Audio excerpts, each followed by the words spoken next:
All right, state your name, sir. Chris Hansmann. What are we talking about? We're talking about Isanti Grappling Club. Will be opening up in early September of this year. Jiu-Jitsu gym, and that's what our main focus is going to be. Potentially adding other classes as we move forward, potentially subleasing for some yoga classes during the day, but our focus will be just on Jiu-Jitsu. Why not call it Isanti Jiu-Jitsu Club? Because we were going to be doing gi and no gi. Okay. And that's what we want to build into. Yeah. The main focus will be gi, especially for the kids program, Mm-hmm. but we want to add in some no gi classes as well. And Sure. That kind of invites wrestling-minded people. Oh, it's grappling. Yep. And then our Tuesdays and Thursdays right now, we just have adult classes. So the hope is that we might put in some more wrestling programs or other things that make sense as we build and grow. Mm-hmm. Give me the address. Let's state it 101, out. 101 Isanti Parkway, Northeast, Isanti, Minnesota. We're in Suites C and D. And I just dragged the down payment for the sign, so that should be up in the front right as we open. Big step. Yeah. I've known a few buddies that have opened a few different gyms and not had a sign right away. It's a problem. Oh, yeah. Not a big problem, but people go looking for it. Oh, I couldn't find it. It's like, yep. especially in those. What kind of area is it in? Like an industrial park? Yes, exactly. But it's right on the edge of the industrial park and Sure. right next to the Isanti Soccer Complex. And there's a huge BMX building. It's one of the nicer, I think, facilities for BMX in the North America. Like I can go in there and practice BMX. Yeah, and they open all the giant garage doors and they have Sweet. races there all the time. We have a lot of top level racers out of Isanti County actually because of it. Cool. Random. Super random, but super cool. Yeah. Why Isanti? So that's where I live. And I'm kind of lazy in the form that I don't like driving a lot. That's And so brilliant. I in my avoid opinion. it as much as possible. Yeah, so thank you for coming down here today then. Yeah. How about that? You Appreciate got it. me out of the Yep. country. It's good. Yeah. Is there a good market for this in Isanti? I would What do you say think? so. It's a Yeah. huge kind of grappling community. We have a lot of kind of Scandinavian genetics. We got a lot of big boys. And I think that we will have eventually some absolute champions coming out of our gym. Nice. I like the idea that there's, I guess you'd say, we were talking about this as you were coming in, but sort of satellite communities. Yep. Kind of out on the outskirts, but the outskirts of the outskirts, we're starting to see jiu-jitsu grow farther out. Yep. Just because I want to move farther out and I want a place to train if and when I do it. So Yep. I'm a big fan of it. Didn't you try this before? I did, actually. Put you on the spot a little bit. Yeah, absolutely. So I was trying to buy a building in Cambridge. And as we were getting close to kind of closing that deal, the roof just started leaking everywhere.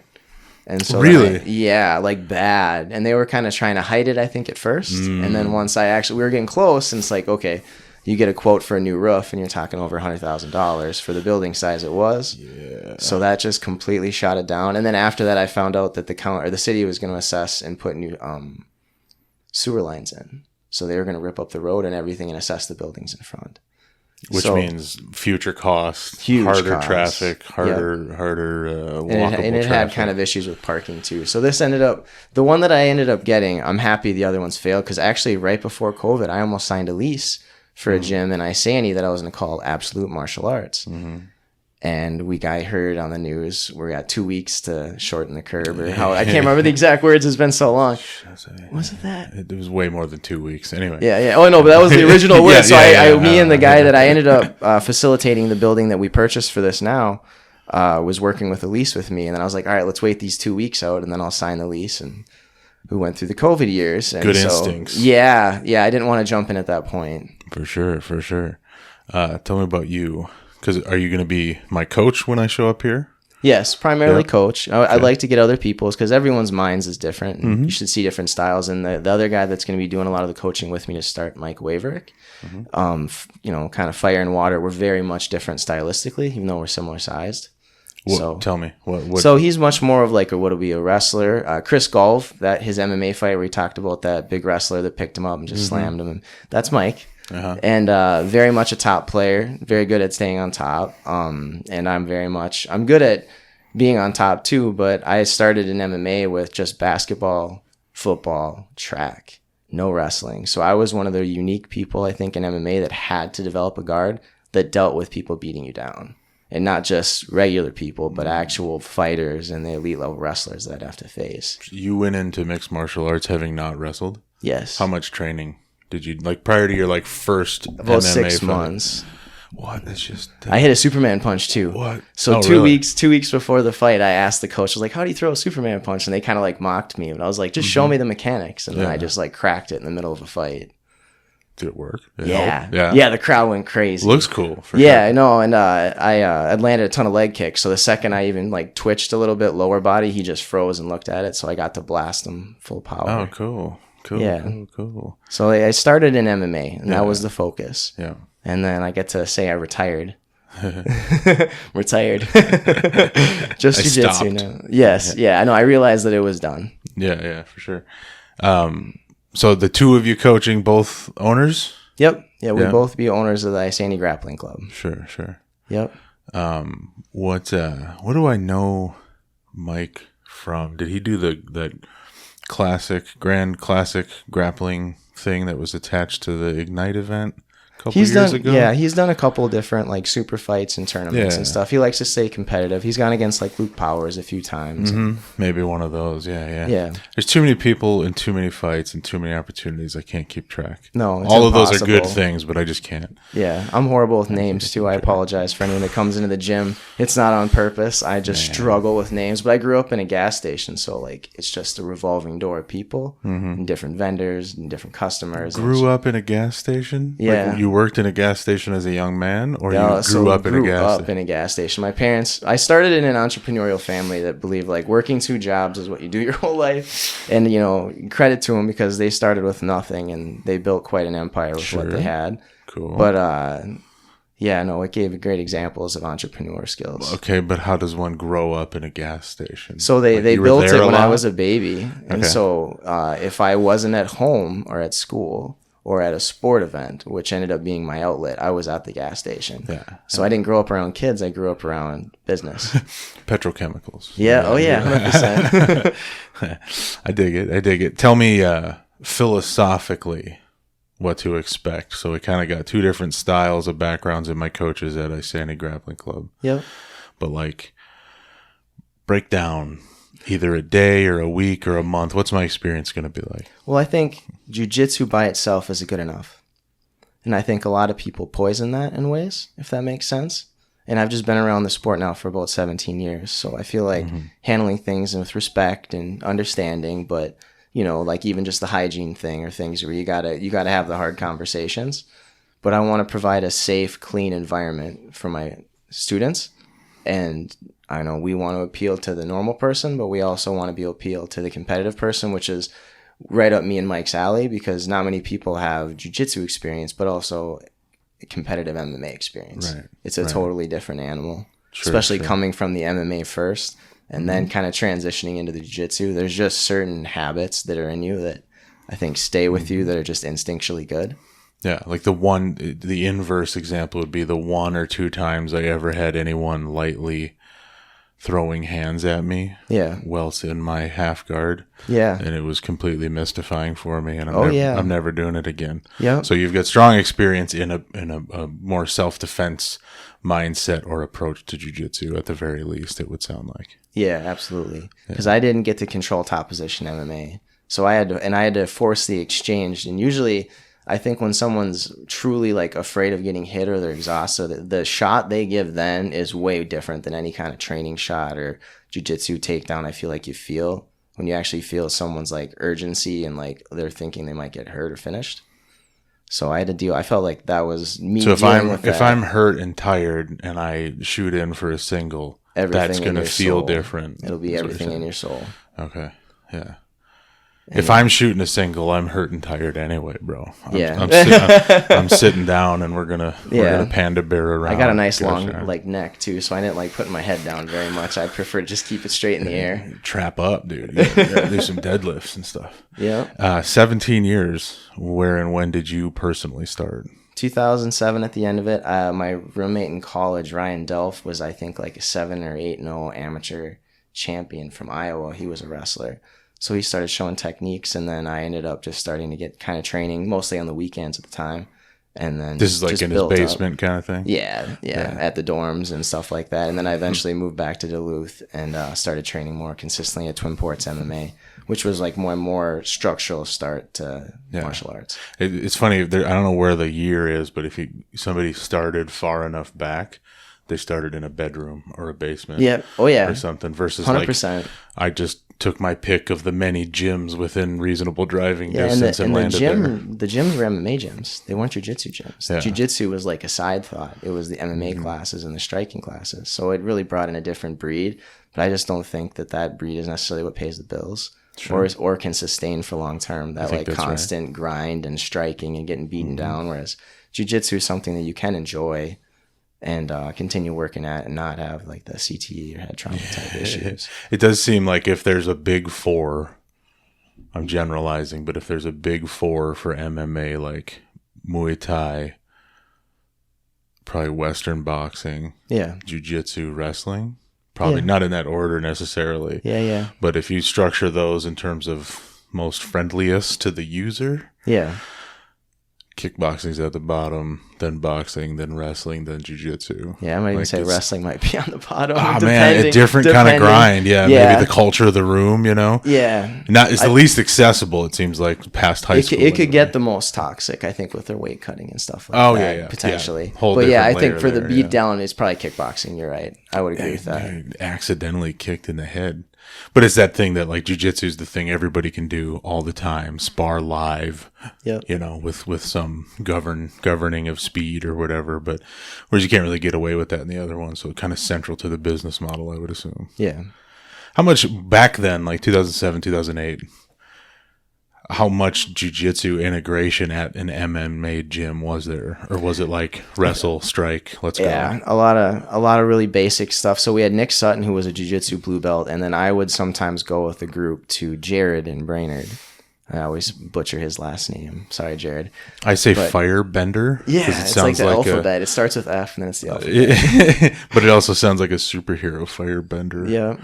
But yeah, so he was my true first experience, and what he did to one of my teammates, Cody, who was at Anderson, who's a black belt under him now, I just never seen anyone do that to Cody. So Jared was quite a bit smaller, and I was like, okay, I got to make sure that I can at least manage or deal with someone like that, because I'm going to maybe face someone like that in MMA eventually. Can you describe what he did to him? Just walked through him. Just every movement was negated. Just cleaner. I think, when I rolled Jared, especially last time I visited, he's just cleaner on his movements. There's no waste. There's no fat on it. And it's hard to always be behind slightly just because of that aspect of it. Yeah. I can relate to that with low-level grapplers. I'm always a step behind, man. Yeah. Go ahead. Sorry. You think what? Oh, no. I lost her. Yeah, Sorry. good. Yeah. Good. Nick Sutton, is he the knife guy? Yep, he is. Damascus knives. Yep. Knife River Customs. Amazing shit. Yep. Shout out to that. Shout out to Nick. I like seeing those. I bought, I think, 3 or 4 of his knives. So. Yeah, I'm going to have to hit him up. I had like a random idea, like, get you some exposure with my tiny platform or something and give me a knife. I don't know. We'll come up with something because it's cool artistic stuff. Where'd you start training? Like, give me your play. So the beginning was Twin Ports MMA. That's right, you said that. And then that was Monday, Wednesday, Fridays. And then actually a place opened up in Cloquet, which where I was living at the time, Tuesday, Thursdays. So I was training 5 days a week, but I was gym hopping to make it. Mm-hmm. So this was something that became early in my career, was the idea that you can practice at more than one place. Mm-hmm. You're paying a gym membership. You can go other places, because that's something that in the earlier days of MMA they were really harsh on. A little culty. Very culty. I got chewed out a few times because I bounced around a lot of gyms. So I started at Twin Ports, and then I was at the Cloquet gym, and I moved to the cities, and I was at Fight Factory, then the Academy, and then I left the Academy and went to Spartan, and then I was also cross training at 10K MMA for periods of time throughout that. And then I got to travel at Uriah Faber's gym, Ultimate Fitness, for like a week and a half. And that was eye-opening to go out and train at that level, because I trained with Joseph Benavidez, Uriah, and Chad, but I didn't get to train with TJ or anything like those guys. Sure. It was interesting, though, to feel that caliber. When did you tighten it down to jiu-jitsu? Oh, man. After my last MMA fight, and I'll be honest, I can't remember the year. It was against a kid named Michael Jordan, and I knew it was my last fight. He's a white guy, too, from Detroit. Yeah. It was super athletic. He ended up Matt Hughes me. He picked me up in front of my quarter. I think I threw a Superman punch or some kind of like flying strike. Yeah. Drove me to the fence, picked me up, and ran me across like an 18-foot cage and slammed me in front of my crowd and his coach. But cool. You don't want to be on the receiving end, but it's cool. No, I was laughing. Yeah, it's good. Yeah, might as well. Yeah, I made it through it. But so I retired. I knew that was going to be my last fight. Why? Why'd you know?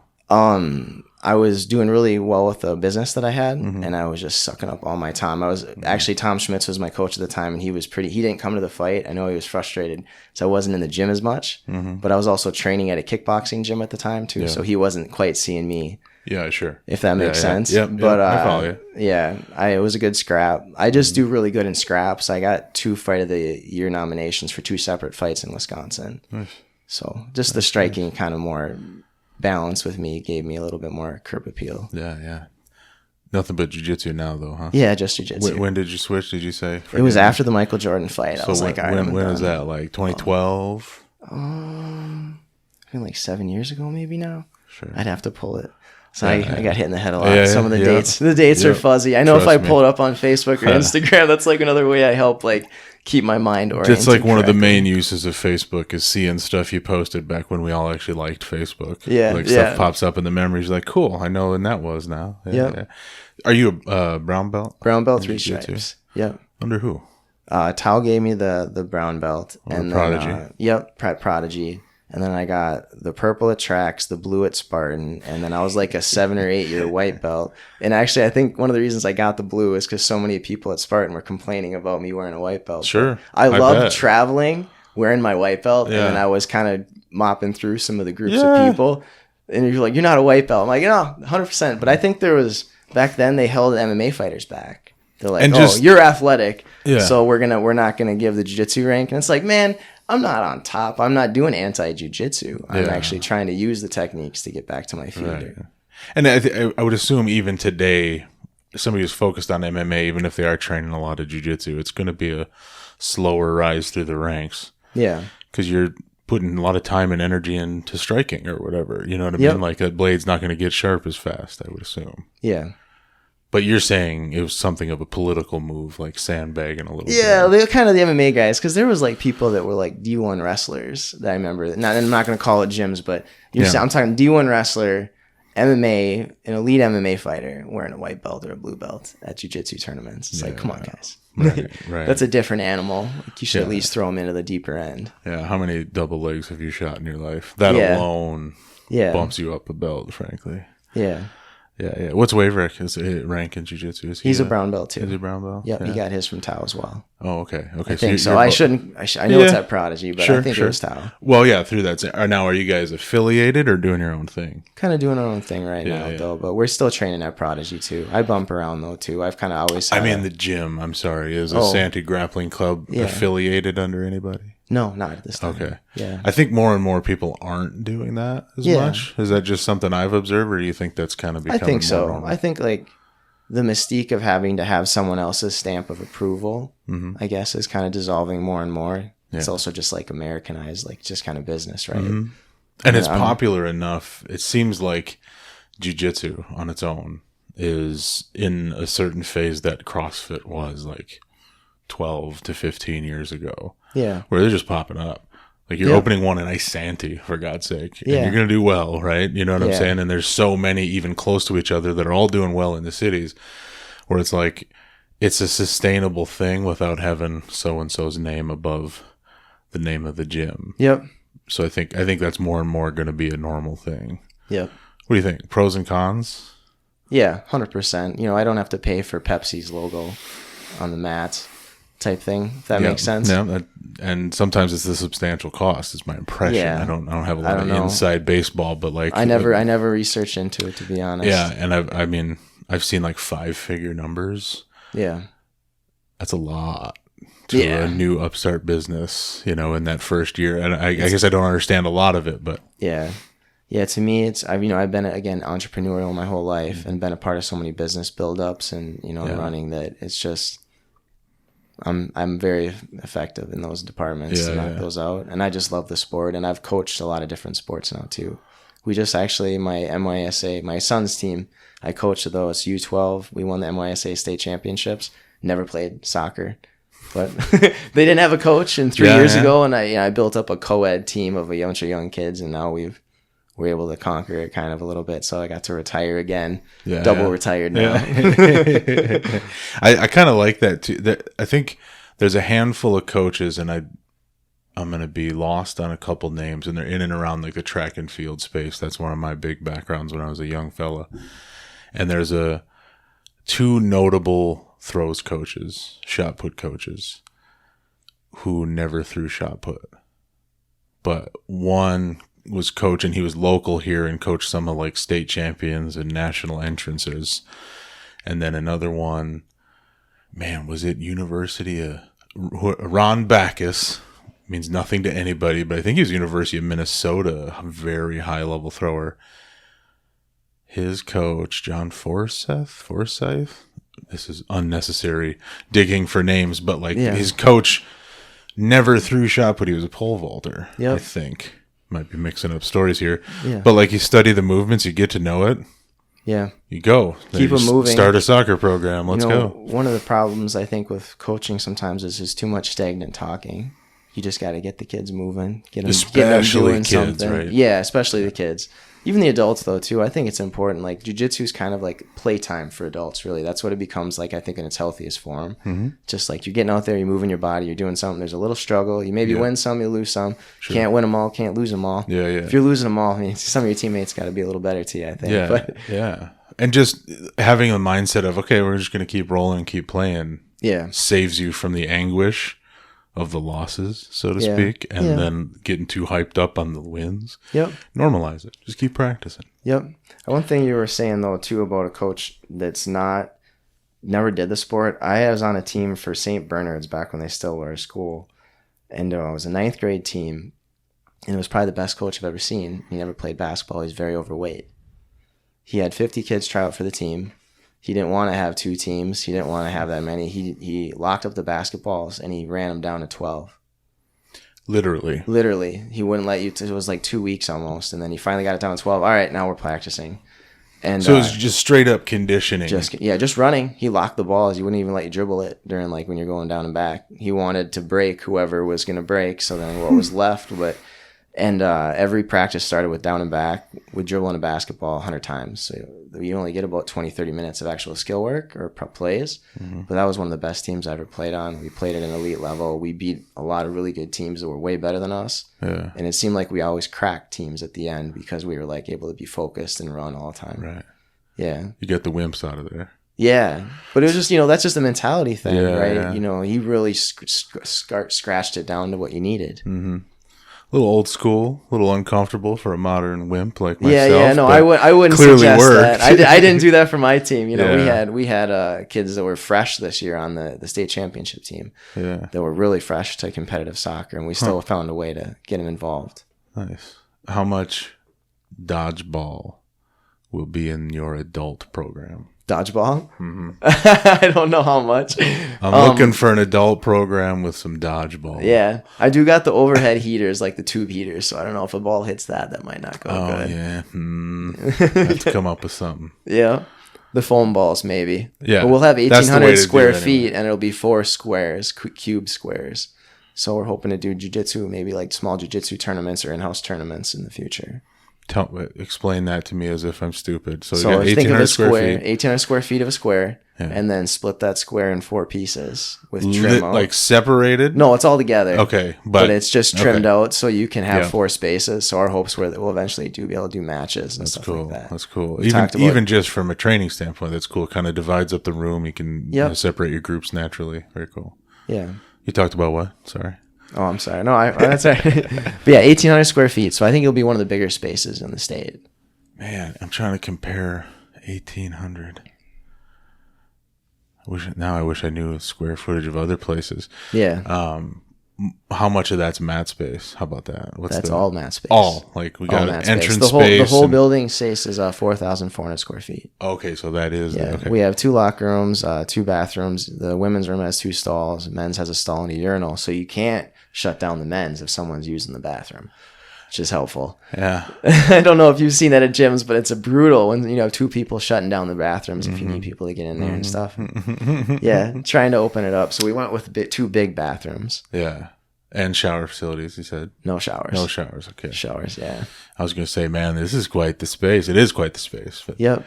Yeah, we seem to be allergic to in-house showers in jiu-jitsu gyms. Yeah, well, there will be a shower, but it's for the coaches.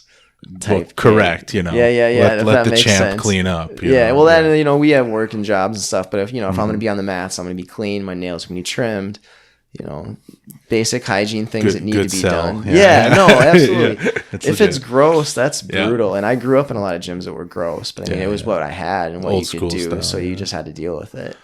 I dig it. Other amenities? Is that like you just described exactly what we all need? Anything fancy on top of that? We have like a little lounge area, just like a basic TV. When I remember going into Prodigy, I remember like the feeling of like grandeur and like this is it. Yeah. If that makes sense when you walk into that gym. Yep. And I was like, and I remember telling Mike Nimos, because I was there when Nimos was, I think, a white belt and actually doing an MMA fight. And I helped Nimos get ready for that fight back in the day.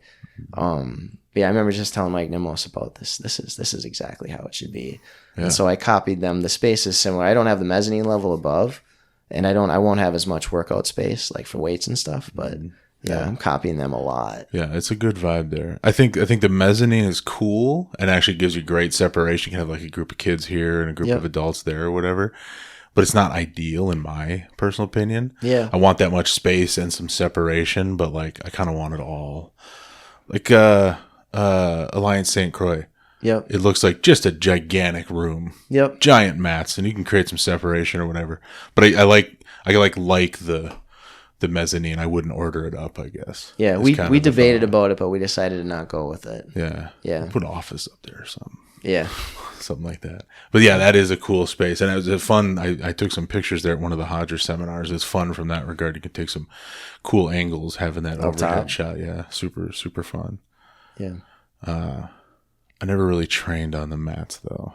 They're nice. Yeah, they got a little subfloor and they got mats on top. So same, we'll have same with yours. Yep. So we'll have a 3-inch foam subfloor in the plywood, and then actually Zebra. Thank you, Michelle Donovan. She helped me get a good deal, but they accidentally sent me the bigger size. So I bought 1.5 inches, and they gave me the 2 inches. So I got even the thicker mats on the subfloor. So I was like, this has got to be one of the softest floors. Nice. And then I got smooth too. I didn't want to do tatami. What's the deal there? Do people still like those? The tatamis and the stuff? Yeah, well, they're at Prodigy, but they do more striking classes there. Yeah. See, I wanted to focus. It's advantageous if I'm on my feet throwing kicks, huh? Yeah, 100%. Because you just a little more grit and you can... and it gets slippery on smooth. That's why you see all those foot sweeps at like Gordon Ryan's videos and stuff. Like they're all on smooth floor. So when I went to B team too, I felt that like once it's sweaty, like a little foot sweep and you're flying out from under your feet. Right. Looks cool on Instagram though. Yeah, it does. Yeah, it's annoying to have happen to you. Yeah, even then, just happy to be here. No. Well, some of those foot sweeps can knock it out pretty good. Oh, dude. The wind getting bounced out of you or anything like that. So. Yeah. Having tripped and fallen before, I don't need somebody helping me with it. So we like the smoother mats for jiu-jitsu though. I think so. Even though you can invert and roll and the shots aren't so brutal on your feet. Sure. Yeah. But then if it's more slippery, it's more slippery. You get swept easier. You get that foot sweep easier. Yeah. It seems like pros and cons, I guess. I guess with the larger mat space, we're hoping it doesn't get too sweaty in classes because we're trying to space out. So we're only using the main mat space. So we'll have a kids class, clean it, dry it. Next kids class, clean it, dry it. Adult class for the Monday, Wednesday, Friday. So we're trying to have that time where we can really get the mat cleaned and dried. Yeah. When do you open? September. So the plan is September 4th, 5th, and 6th. We're going to be open for classes, and we're going to use 4th to the 7th. Well, I should start here. August 5th, we're going to start signing people up for classes at a discounted rate if you sign up before September 7th, which is our grand opening kind of party that we're planning. But we'll have classes 4th, 5th, and 6th leading into that. And then, so that following week, then will be our first like full classes, full goal. And then we'll have our normal rates going on the September 8th moving forward.